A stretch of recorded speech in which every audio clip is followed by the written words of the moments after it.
Mass is an object's resistance to acceleration.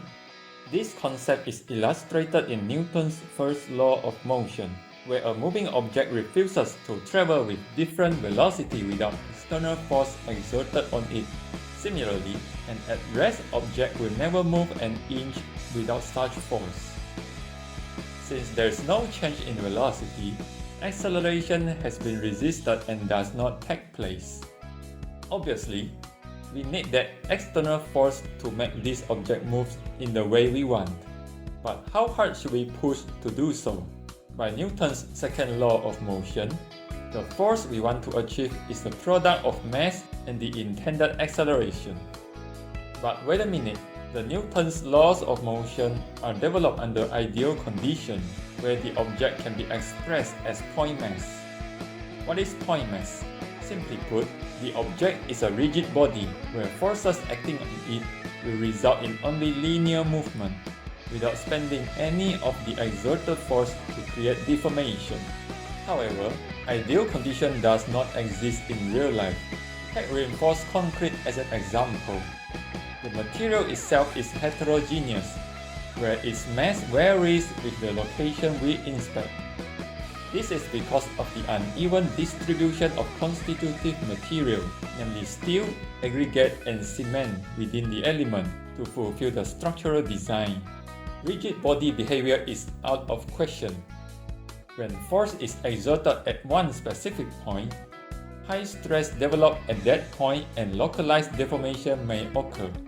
If we were to consider all the possibilities, things will be too complicated for us.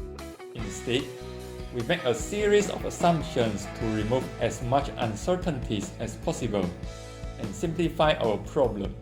First, construction materials are considered isotropic. At element level, variability does exist, but when we zoom out to structure level, such variability will be too small to bring significant impact.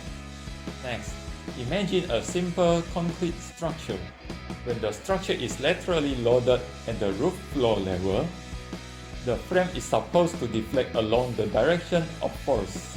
Here we notice the columns are those showing the deflection and causes the structure to sway.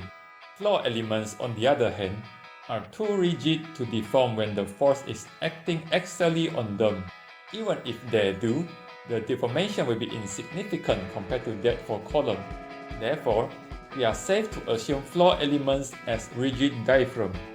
Now we can simplify our floor element into a lump mass, an idealization that obeys the Newton's laws of motion. To make our lump mass model complete, we need to know how much mass it represents. On top of the reinforced concrete elements, the roof floor is also subjected to 1.2 kN per meter square of superimposed dead load and 1.5 kN per meter square of live load. Ignoring the vertical elements, the value of mass for our lump mass model equals to the self-weight of both structural and non-structural components that are permanently positioned. A fraction of live load may be considered as contributor to the mass. For example, 25% of live load should be added to the gravity load for analysis purpose as stipulated in ASCE 4113.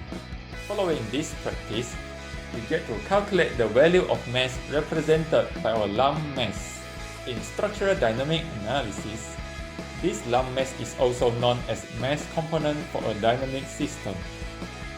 There are two other principal components, namely stiffness and damping, which we will discuss in future.